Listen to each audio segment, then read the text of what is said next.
Hi guys, my name's Kristen and this is my channel, Kristen is Fully Booked. Today I'm going to be sharing my TBR for the month of March. This month I'm going to be participating in the Animal Companion and Magical Creatures Readathon, which is being hosted by the channel Elliot Brooks. I will link the announcement video down below so you can check it out and see if you're interested in joining. But I've already created a separate TBR video for the books that I'm going to be reading for that readathon to make this and that video kind of as short as possible. But I'll just list off those 4 books for the readathon now, and that is The Beast Player, Crown of Feathers, Into the Drowning Deep, and The Fires of Vengeance. So I have 14 combined books from the Readathon TBR and for my TBR today. By no means does this mean that I'm going to read all 14 of these books in March. I see them more as 14 options that I can choose from, and I'm not planning on sticking to it 100%.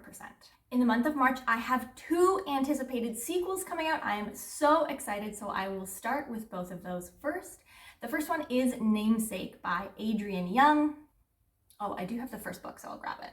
Namesake is the second and final book in the Fable duology. The story follows our main character, Fable, who, when she was really young, was abandoned on an island, and she's been saving up money to gain passage on a ship to go find her father. So this story is a sort of sailing and sea-based setting. If you really like those, they are not pirates, but they are definitely morally gray traders. This book is fast-paced, very difficult to put down, and is a really great, nice, quick read that focuses on crew vibes as well as sort of finding your place in the world and your family. Oops. The first book ended with a huge reveal and cliffhanger, and so I am so excited to pick up the next book and find out what happens. Namesake is being released on March 16th. This is a book that I am actually purchasing this year, and so I have already pre-ordered it. I hope that it gets here as quickly as possible after March 16th. The second anticipated sequel that I'm excited for in March is Flamefall by Rosaria Munda. This is the second book in the Aurelian cycle that started with Fireborn. This series follows our 2 main characters, Annie and Lee, who are best friends. This book takes place several years after a revolution where the evil overlords were overthrown.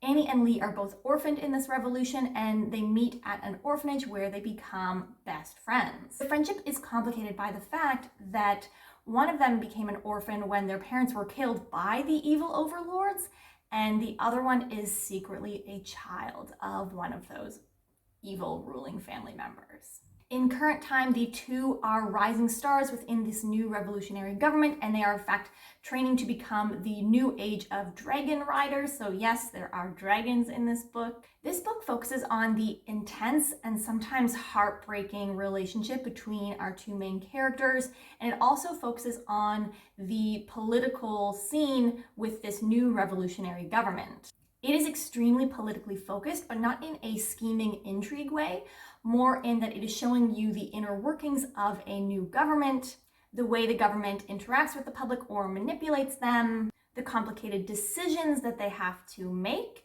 and it really makes you question whether or not a new revolutionary government is always better than what comes before it.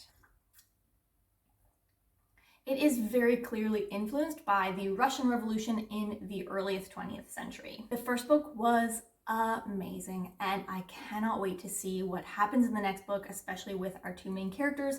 We will also be getting a new point of view and a brand new character to the series who is an LGBTQ character. I'm going to try to get a copy of Flamefall from the library. Hopefully my library purchases a copy and I'm able to get like first in line to get a copy after this book comes out on March 23rd. The next book on my list is We Hunt the Flame by Hafsa Faisal. I have been waiting for this book on hold at the library for 4 months at least, and of course, right before I'm about to get it at the library, I notice that it has become available on Scribd in the meantime. This is a young adult debut fantasy novel that is set or influenced by ancient Arabia. Our main character Zafira disguises herself as a man and hunts in a cursed forest in order to feed her people, all while knowing that if she was discovered as being a girl, her accomplishments would be rejected. She sets off on a quest to find a lost ancient artifact that is going to return magic to the world and I think stop the progression of this cursed forest. Nasir is the son of the Sultan, and he is known as the Prince of Death, and that's because his father, the Sultan, makes him assassinate everyone who defies him. Nasir is sent by his father to steal this lost ancient artifact and kill the hunter. So I'm definitely getting enemies or hate to lovers vibes out of this one, just a prediction. I have heard only amazing things about this series. I am so excited to finally be able to read it, and the second book in the series, We Free the Stars, just came out in January. Next up is The Great Hunt by Robert Jordan.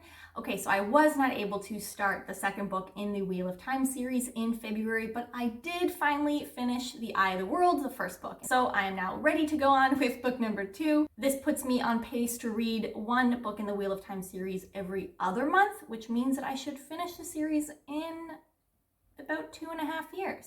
One eternity later. I found that the first book ended on a high note that made me definitely interested in reading the next one, although I've heard that this is sort of the pacing of the entire series. The intensity of the ending of one book drops off pretty immediately at the beginning of the next book and doesn't pick back up again until the end of each book. But oh well, I'm in it for the long haul, and I am borrowing copies from my friends Taylor and Christian, so thank you guys for loaning me your books. Okay, next up is The Name of All Things by Jen Leons. This is the second book in the A Chorus of Dragons series, which I read the first book, The Rune of Kings, in January. This series is an epic fantasy series with literally everything you could possibly think of in it. It has witches, wizards, demons, gods, soul switching, past lives, a dragon, and of course, a prophecy. The first book tells the story of our main character Kieran from a few different perspectives in a back and forth 2-timeline perspective. A lot of people do not like that aspect of the book. I personally really enjoyed it, and I found that it kept me on my toes, but I've heard that the second book is just one timeline in chronological order. The fourth book in this series is coming out in May of this year, so I am sort of trying to get caught up-ish by May so that I can read the fourth book relatively shortly after it comes out. Next up is something a little bit lighter, and that is The Kiss of Deception by Mary E. Pearson. This is the first book in the Remnant Chronicle. I first heard about this book from the channel Peruse Project from Reagan in a If You Like This, Try That video, and the comparison was the relationship in the Cruel Prince series, which I absolutely do love. This story follows the Princess Leah, who decides she does not want to go through with an arranged marriage to a prince of a neighboring kingdom who she has never met, and the day of the wedding she runs away. When she is settled in her new secret hidden life, she runs into 2 handsome strangers, not aware that one is the prince she left at the altar and the other is the assassin that he sent to kill her. Apparently, the way that it's written, the reader can't tell which guy is which, and honestly, that just sounds like a really fun concept and setup. The next book is The Golem and the Genie by Helene Wecker. I have had this book saved on Scribd for several months, but I have literally seen it mentioned nowhere else, despite the fact that the reviews are very good for it. This book takes place in turn-of-the-century New York City. Shava is a golem that was created by a rabbi who dabbles in some dark magic. However, the rabbi dies on the ship crossing from Europe to New York, and Shava arrives in New York City all alone. Ahmed is a genie from Syria released from his copper flask in New York City, but not truly free. The reviews that I read all say this book has such a heartwarming and amazing friendship at its center, and that the author does a really great job of weaving the different mythologies of the 2 cultures together in a really interesting and neat way. I don't normally read fantasy books set in this time period, but I do love a good friendship story, and I feel like it'll be nice to have something a little bit different for a change.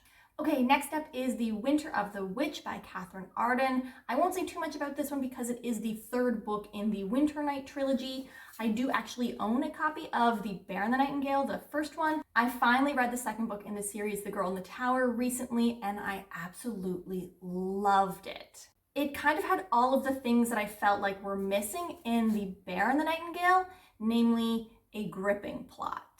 This series is set in mid-15th century Russia, and it follows the main character Vasya, who essentially in this time period has the only options of getting married and having kids or entering into a convent available to her as a woman. Vasya is not really into either of these options, and her decision to take a different path in life plays a huge role not only thematically throughout the books, but also with the plot. The writing in this series is very beautiful and atmospheric, but it is written in third-person perspective at a bit of an arm's length distance, so we don't really get any kind of deep internal insights into the main character's thoughts and feelings. If you read A Bear and the Nightingale and liked it, but kind of in like a lukewarm way and would have liked it a lot more if more happened, then I definitely think it is worth picking up the second book and continuing on in the series. The second book is really where it gripped me, and I cannot wait for the third book. My audio pick for the month is going to be This Is How You Lose the Time War by Amar El-Motar and Max Gladstone. Yes, Gladstone. This is a sci-fi novella set in a dying world that features time travel. All of these things are not normally my thing, but my friend Taylor highly recommended it, especially the audio version. And I think she even had it as one of her top books from 2020, so I will link her blog post down below. And I also saw it on a romance recommendation list recently, which I have really been in the mood for lately. This follows two agents on opposing sides, both who are hell-bent on improving the future for their respective warring factions. The two begin corresponding with each other or leaving notes for each other, which I think has something to do with the time travel component of the book. Initially, the letters are apparently like sort of taunting each other, but the nature of the letters changes over time, as does the relationship between these two characters. The audiobook is narrated by two different voices, and apparently both are very well done. Okay, finally, my last book on my TBR, which is a reread for me and is my non-fantasy requirement, and that is Normal People. It was one of my favorite books from 2020. I read it in a single sitting, basically over the course of a night, hiding under my blankets and not sleeping. It follows the story of Marianne and Connell in their final year of school in Ireland. Connell is a very popular jock, and Marianne is more of the loner academic type. The two begin a relationship in secret because Connell does not want anyone finding out that they are together. If you are thinking, ew, that's a rough way to start a relationship, you would be correct. It is a very psychological read exploring the dynamics between two people over time who are both going through a significant period of change and growth in their lives. This book deals with both class differences and significantly with mental health. A note on the writing style in this book, it does not use any dialogue quotation marks. This didn't bother me. It felt very natural and was very clear to me based on how it flowed when something was a description, a thought, or a verbal dialogue. However, I did read this with my non-fantasy book club here, where a significant portion of the members are not native English speakers, and a few of them did comment that they found it a little bit more challenging to follow. Some content warnings for this book: it does include domestic violence, suicide and suicidal ideation, emotionally manipulative relationships, and some harder bondage sexual scenes. I recently watched the BBC adaptation for this with my partner, and I was lucky enough right after finishing that and thinking about possibly buying this because my partner also now wants to read the book and I wanted to reread it. Someone from my book club decided that they were getting rid of their copy, and so I got a secondhand copy in exchange for a cup of coffee. So stay tuned for a video comparing the adaptation and the novel in the future. Well, that is it for my TBR for March. If there are any books that I've mentioned today that you have read, let me know what you thought of them, or let me know a top book on your TBR for the month of March. Don't forget to like and subscribe to get notified when I release videos. Have a great day, everyone. Bye. There is construction going on next door, and I swear they only drill and saw things when I sit down to film a video.